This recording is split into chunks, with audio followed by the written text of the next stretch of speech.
The Verta sedan was chosen for a special project by Volkswagen, which transformed it into an exclusive vehicle for the presidential visit to the Anchieta factory in São Bernardo do Campo.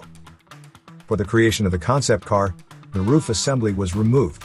From there, with the absence of the continuations of the B and C pillars, it was necessary to reinforce other points of the vehicle to achieve good rigidity. Already to provide a larger space between the front and rear seats, the floor was elongated, promoting modifications including the size of the fuel tank housed in the lower part of the floor. In addition, the rear seat also underwent modifications with an exclusive design for this special model. New external finishing parts were developed, such as column and door closing parts, seats, and fuel tank. A crossbar was also added in the B-pillar region so that rear occupants, when standing, had support and safety. Finally, some electronic vehicle management systems were modified.